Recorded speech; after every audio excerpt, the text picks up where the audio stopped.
Hello नमस्कार साथियों, मैं रविंद्र टू एक बार फिर से स्वागत करता हूं आपका हमारे एक और नए वीडियो में।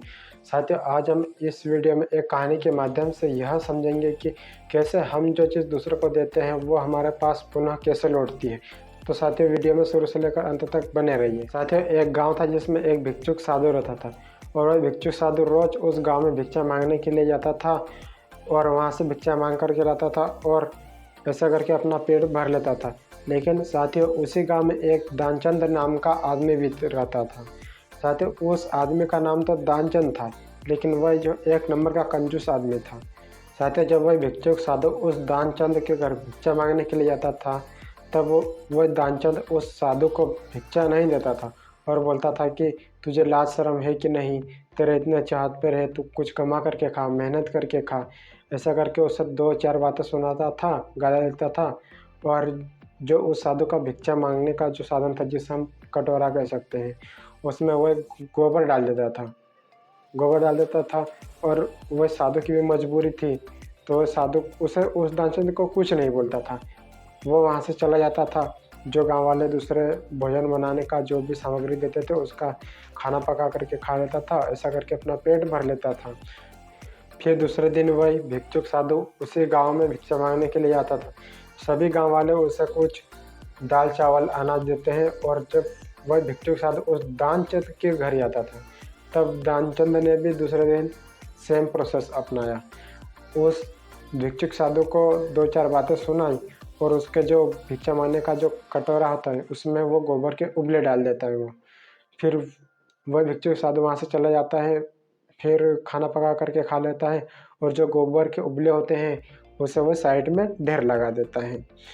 यह कारनामा कई दिनों तक चलता रहा। ऐसा करते करते हफ्ते महीनों में बीत गए, महीने सालों में बीत गए।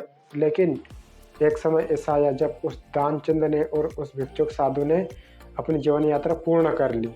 जब वह दानचंद भगवान के घर जाता है, तब उस दानचंद को खाने में वही गोबर मिलता है जो उसने उस भिक्षुक साधु को दिया था। जब उस दानचंद को खाने में वही गोबर मिलता है जो उसने भिक्षुक साधु को दिया था, तब वह दानचंद उस गोबर को देखकर यह बोलता है, भगवान को बोलता है कि हे भगवान, ये तो गोबर है, ये मैं कैसे खा सकता हूँ, और इसे मैं तो क्या, कोई भी आदमी कैसे खा सकता है। तब भगवान उस दानचंद को कहते हैं कि जब वह भिक्षुक साधु जब तेरे घर भिक्षा मांगने के लिए आता था, जिसका भिक्षा मांगने के अलावा कोई और उपाय नहीं था, कोई और चारा नहीं था, तो तू उसे ये गोबर देता था जो इतना बड़ा ढेर लग गया। अब तुझे यही गोबर खाना है। तो वह दानचंद उस भगवान से माफ़ी मांगता है, उसके पैर पकड़ते हैं, उसके सामने रोता है, गिड़गिड़ाता है। फिर आखिर में जैसे तैसे करके भगवान फिर बोलते हैं कि चल ठीक है, तू गोबर मत खा, लेकिन ये जो गोबर का ढेर पड़ा है ना, इसे तुझे हर रोज़ इसका कुछ अंश तुझे कपड़े में लेना है और उसे पानी में धोना है।